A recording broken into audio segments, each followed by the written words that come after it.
ధన్యవాదాలు అధ్యక్ష.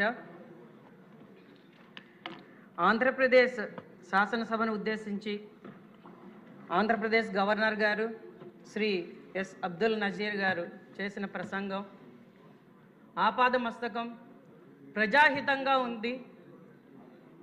ఇది మంచి ప్రభుత్వం, ఖచ్చితంగా ప్రజల గురించి ఆలోచిస్తూ ప్రజాహితంగా గత ప్రభుత్వం తాలూకా దుష్ట పాలనని, దుర్మార్గపు ఆలోచనల్ని, అవినీతిని అరికడుతూ నిత్యం పేదరికం నిర్మూలన కోసం, స్వర్ణాంధ్ర నిర్మాణం కోసం పయనించే దిశగా మన ముఖ్యమంత్రి వర్యులు నారా చంద్రబాబు నాయుడు గారు మరియు ఉప ముఖ్యమంత్రి వర్యులు పవన్ కళ్యాణ్ గారి పగ్గాలు చేపట్టి ఆంధ్రప్రదేశ్ని ఖచ్చితంగా మా కోసం అందంగా తీర్చిదిద్దుతారన్న దిశగా ఈ పరిపాలన సాగుతుందని ప్రజలు నమ్మే దిశగా ఈ ప్రసంగం అంతా కూడా సాగింది అధ్యక్ష. మీరు చెప్పినట్టుగా నిన్న సభలో వారి ప్రవర్తన చాలా అసహ్యంగా ఉంది. ప్రజలందరూ కూడా దాని గురించే మాట్లాడుతూ ఆయనకి ప్రతిపక్ష హోదా ఎలా వస్తుంది, గత అసెంబ్లీ సెషన్స్కి రాలేదు, ప్రజల గురించి పట్టించుకోలేదు, ఈ 9 నెలల్లో ఏ రోజు ప్రజల గురించి ఆలోచించలేదు, మళ్ళీ రాష్ట్ర గవర్నర్ గారు చేస్తున్న ప్రసంగాన్ని అడ్డుపడుతూ ఖచ్చితంగా మళ్ళీ ఇంకొకసారి ఒక జోకర్గా ఆయన మిగిలాడని ప్రజలు ఈరోజు చెప్తున్నారు అధ్యక్ష. ఒక శాసన మండలిలో సభ్యుడిగా ఉన్న ఒక ఎమ్మెల్సీ నిన్న మీడియా ముందుకు వచ్చి పవన్ కళ్యాణ్ గారు ఎక్కడా కనిపించలేదు అని మాట్లాడడం చాలా అసహ్యంగా ఉంది అధ్యక్ష. ఇవన్నీ కూడా ప్రజలు ఖచ్చితంగా గమనిస్తున్నారు. ప్రజలైతే దాని గురించి వాళ్ళని పట్టించుకునే దిశగా లేరు. ఇంకా వాళ్ళ బిహేవియర్ అలాగే కంటిన్యూ అయితే అధ్యక్ష 29లో 11 సీట్లు కూడా రావు అధ్యక్ష వాళ్ళకి. అది మటుకు అక్షర సత్యం అధ్యక్ష. ఈరోజు వాళ్ళ గురించి మాట్లాడుకోవడం మానేసి మనం ఖచ్చితంగా మన ప్రభుత్వం ఇది మంచి ప్రభుత్వం, ఖచ్చితంగా ప్రజల గురించి ఆలోచిస్తున్న ప్రభుత్వం అనే దిశగా ఎవరైనా ఒక మనిషికి ఒక చేపనిస్తే అది అతనికి ఒక రోజు తిండి పెట్టినట్లు అవుతుంది. అదే మనిషికి చేపలు పట్టడం నేర్పితే జీవితాంతం తిండి పెట్టినట్లు అవుతుంది అన్న మన గౌరవ ముఖ్యమంత్రి గారి సూక్తిని నిన్నను మన గవర్నర్ గారు చెప్తున్నప్పుడు ఖచ్చితంగా ప్రజలందరూ ఒకటే ఆలోచిస్తున్నారు అధ్యక్ష. ఎందుకంటే ప్రభుత్వ రాష్ట్ర ఆర్థిక పరిస్థితిని దృష్టిలో ఉంచుకొని ఒక గౌరవ ముఖ్యమంత్రి ప్రతి అడుగు వేయాలి అధ్యక్ష. గత ప్రభుత్వంలో అది ఎక్కడా కనిపించలేదు అధ్యక్ష. ఖచ్చితంగా రాష్ట్ర ప్రభుత్వ నిధులని దుర్వినియోగపరుస్తూ రాష్ట్రానికి అప్పుల భారం పెంచుతూ ప్రతి పని గత ప్రభుత్వం చేసిందనడానికి మనం చాలా శ్వేతపత్రాలు రిలీజ్ చేసాం. దాని గురించి కూడా మన శాసనసభలో కూలంకషంగా చర్చలు కూడా జరిగాయి అధ్యక్ష. కాబట్టి ఇప్పుడు మన ప్రభుత్వం చేసే ప్రతి ఆలోచన, అలాగే కేంద్రం తాలూకా పథకాలన్నింటినీ జోడించుకుంటూ రాష్ట్రాన్ని అభివృద్ధి పదంలోకి తీసుకువెళ్ళే ఆలోచన విధానం ఖచ్చితంగా మనం ఇది స్వర్ణాంధ్ర నిర్మాణానికి పునాదులు వేస్తున్న అనడంలో ఎటువంటి సందేహం లేదు అధ్యక్ష. అలాగే అధ్యక్ష,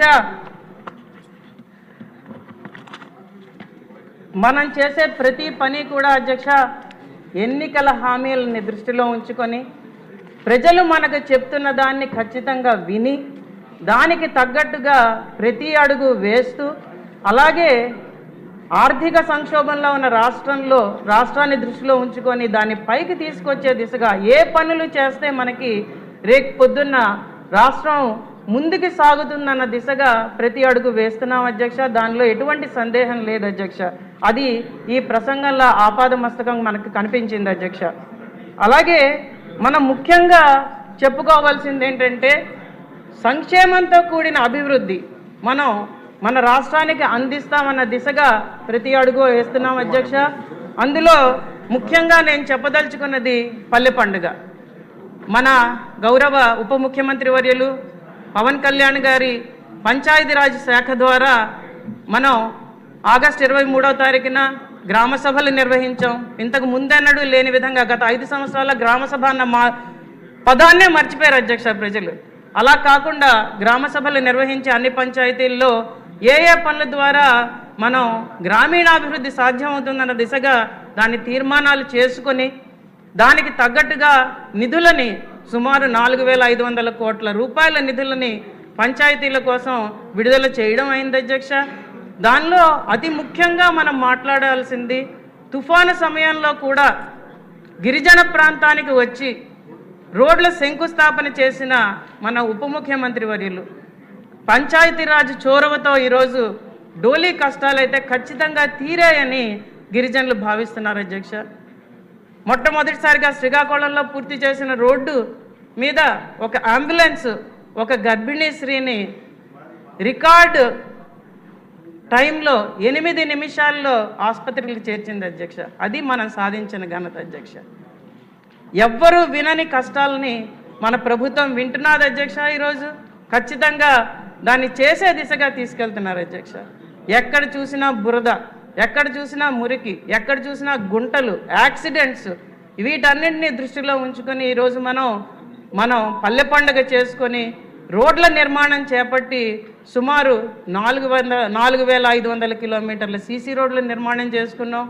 అలాగే తార్ రోడ్లను నిర్మాణం చేసుకుంటున్నాం. అలాగే పాడైపోయిన R&B బీటీ రోడ్లను కూడా ఈరోజు మరమ్మతులు చేసే దిశగా ఖచ్చితంగా నిధులు విడుదల చేసి ఆ పనులు కూడా మనం సక్రమంగా పూర్తి చేసుకొని ఈరోజు ప్రజలు ఆనందంగా ఉండేటట్టు మంచి ఇన్ఫ్రాస్ట్రక్చర్ ఆంధ్రప్రదేశ్కి వచ్చేటట్టు మనం ప్రతి అడుగు వేస్తున్నాం అధ్యక్ష. దాన్ని ఈరోజు ప్రజలందరూ హర్షిస్తున్నారు అధ్యక్ష. ఇంకా చెప్పుకోవాల్సింది ప్యాడీ ప్రొక్యూర్మెంట్. ఖచ్చితంగా రైతులు గత ప్రభుత్వ హయాంలో ఎంత నష్టపోయామో మనకు తెలుసు అధ్యక్ష.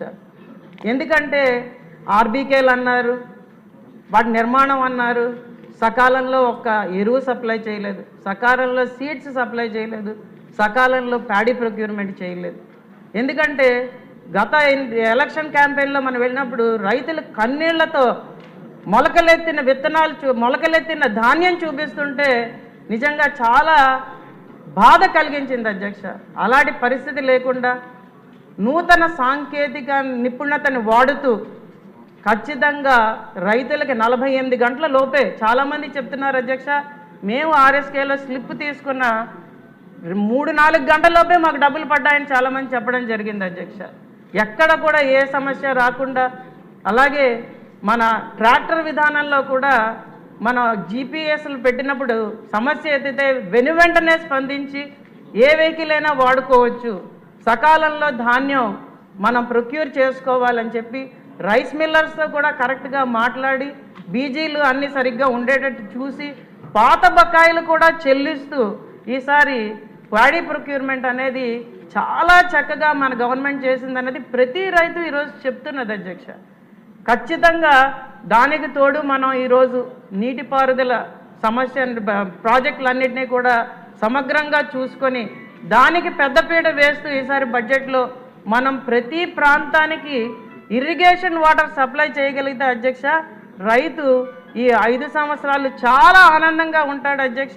దాని దిశగా ఖచ్చితంగా ప్రభుత్వం ఆలోచిస్తున్న అండంలో ఎటువంటి అతిశయోక్తి లేదు అధ్యక్ష. అలాగే అధ్యక్ష మనం మాట్లాడుకోవాల్సింది పెన్షన్ల గురించి అధ్యక్ష. పెన్షన్లు 3,000 నుంచి 4,000కి పెంచుతూ ప్రతి ఒక్కరికి కూడా 1వ తారీఖు రోజే పెన్షన్లు ఇచ్చే దిశగా మనము కొన్ని సందర్భాల్లో అయితే ఆ రోజు సెలవు దినం అయితే 31నే పెన్షన్లు ఇచ్చే దిశగా ప్రతి శాసనసభ్యుడు అలాగే ప్రతి కార్యకర్త అలాగే అధికార యంత్రాంగంతో కలిసి ఈరోజు మమైకమై చంద్రబాబు నాయుడు గారు పవన్ కళ్యాణ్ గారు కూడా వెళ్ళి పెన్షన్లు ఇచ్చే దిశగా ఈరోజు మనం అందరం కలిసి పనిచేస్తున్నాం ప్రజల కోసం అధ్యక్ష. దాన్ని మనం దృష్టిలో ఉంచుకోవాలి. గత ప్రభుత్వం 1000 రూపాయలు పెంచుతానని చెప్పి ప్రతి సంవత్సరం 2,250 రూపాయలు మాత్రమే పెంచుతూ చాలామందికి పెన్షన్లు తీసేసి ఎందుకు తీసామో తెలియక ప్రజల్ని చాలా ఇబ్బందుల పాలు చేసి వాళ్ళకి కన్నీళ్లు మిగిల్చింది అధ్యక్ష. అటువంటి పరిస్థితి గత 9 నెలల్లో మీరు ఏ జిల్లాకి వెళ్ళి చూసినా కనిపించదు అధ్యక్ష. మీకు ప్రజలందరూ కూడా చాలా ఆనందంగా ఉన్నారు, కొత్త పెన్షన్లు ఇస్తారు, ఇచ్చి తీరుతారు అన్న నమ్మకంతో ఈరోజు ప్రజలు ఉన్నారు. కాబట్టి మనం ఆ దిశగా అడుగులు వేస్తున్నాం. కాబట్టి ఖచ్చితంగా ప్రజలందరూ ఈరోజు దాన్ని హర్షిస్తున్నారు అధ్యక్ష. అలాగే అధ్యక్ష, పేదరికం నిర్మూలన కోసం, తలసరి ఆదాయం పెంపు కోసం మన ప్రభుత్వం ప్రతి అడుగు వేస్తున్నది అధ్యక్ష. దానిలో మనం గత అసెంబ్లీ సెషన్లో కూడా మాట్లాడుకుందాం. దానిలో మహిళా సాధికారత, అలాగే ఎస్హెచ్జీలను వాడి మనం మహిళా సాధికారత దిశగా ఖచ్చితంగా మహిళల్ని మనం సపోర్ట్ చేస్తూ ఈరోజు వాళ్ళని పారిశ్రామికవేత్తలుగా తీర్చిదిద్దే దిశగా కేంద్ర పథకాలని అందుబాటులోకి తీసుకొస్తూ మనం చాలా పనులు చేస్తున్నాం అధ్యక్ష. దాని తాలూకా బెనిఫిట్స్ ఖచ్చితంగా తొందరలోనే ప్రజలందరూ చూసే దిశగా మనం అడుగులు వేస్తున్నామని చెప్పడంలో ఎటువంటి సందేహం లేదు అధ్యక్ష.